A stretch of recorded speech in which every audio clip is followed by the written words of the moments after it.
Treasure Island.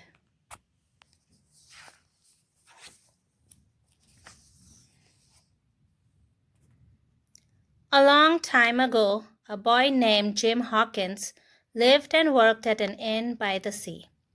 The guests at the inn were often sailors passing through, who told all kinds of wild stories. Jim had always longed to set sail and have his own adventure at sea. One day, an old man came to the inn. He said his name was Captain Billy Bones, and that he needed a room for just one night. When he saw Jim, he gave the boy a few pennies to look out for a one-legged man.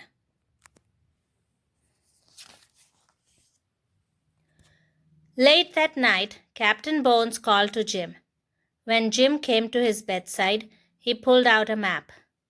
"Do you know what this is, sonny boy?" croaked the old captain. "It's a treasure map. I've kept it secret for years, and now it's yours." Captain Bones thrust the map into Jim's hands and told him to leave. The next morning, Captain Billy Bones was gone.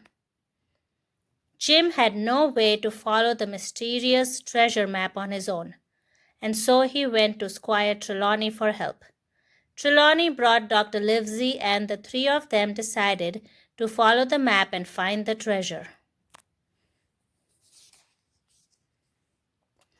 To help them get a crew, Trelawney hired a cook named Long John Silver, who had once been a sailor.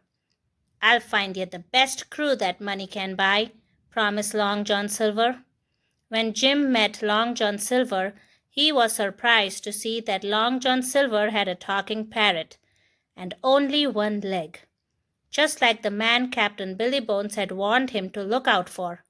Jim decided to keep an eye on Long John Silver on their voyage.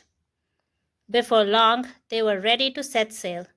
Long John Silver had found a crew, and Trelawney had bought a boat and hired a captain.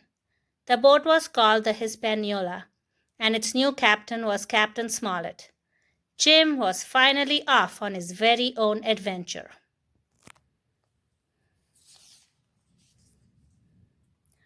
A few weeks into their voyage, Jim was below deck when he heard some of the crew talking.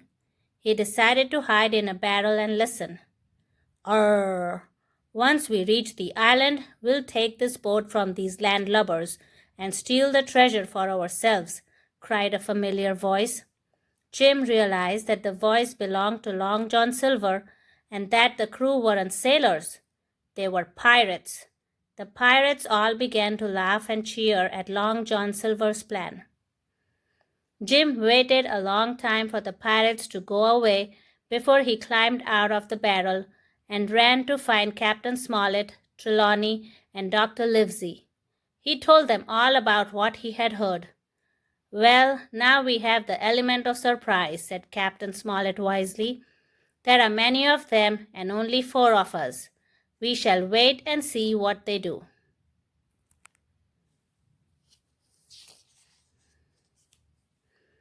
Before long, the island marked on the mysterious map was in sight.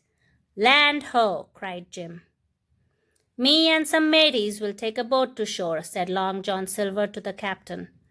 Not wanting to make the pirates suspicious, Captain Smollett agreed, as long as they took Jim with them.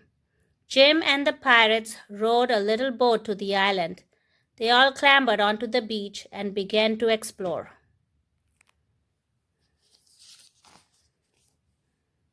As Jim wandered away from the pirates, he heard a strange song. He followed the sound and discovered a man sitting by himself. "Oh, fishy fish, fish," sang the strange man. Jim carefully approached the old man. Jim learned that the man was named Ben, and he had been alone on the island for years. Ben was happy to help Jim, as it had been a long time since he'd seen anyone. Ben led Jim through the jungle. Ben knew the whole island by heart.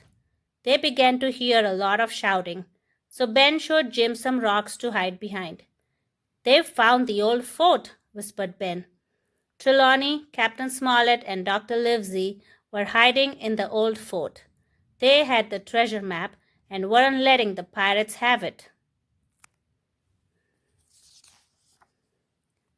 Pieces of 8! Pieces of 8! Caught a voice overhead.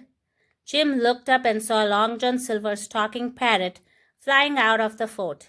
He had the treasure map in his claws. When he landed, the pirates took the map and ran off into the forest, shouting and singing. Once they were sure the pirates were long gone, Jim and Ben snuck inside the fort. Trelawney, Dr. Livesey, and Captain Smollett were arguing about what to do now that the pirates were on their way to the treasure. "Oh, you mean the trunk full of gold and glittering jewels?" said Ben. "Why, I moved that old thing years ago." Meanwhile, the pirates were following the treasure map they had stolen. "Yo-ho! It's a pirate's life for me," they sang as they reached the beach. "X marks the spot. Start digging, mateys," cried Long John Silver. The pirates dug and they dug. Hours passed, and still nothing. Where could the treasure be? Wondered Long John Silver. As the pirates dug on the beach, Ben led Jim and his friends deep into the heart of the island where the treasure was really hidden. They ran as quickly and as quietly as they could. They didn't want any pirates to follow behind. Finally, they reached a clearing where Ben pulled back some leaves to reveal the treasure chest. It was full to the brim with shiny gold coins. Ben agreed to split it with them if they took him back on their ship.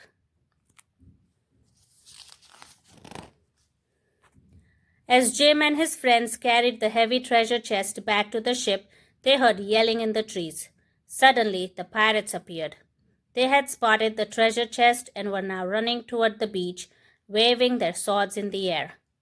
When he saw the pirates, Jim rushed forward to protect his friends. In his hurry, he tripped over a rock and landed in front of the crowd of angry pirates.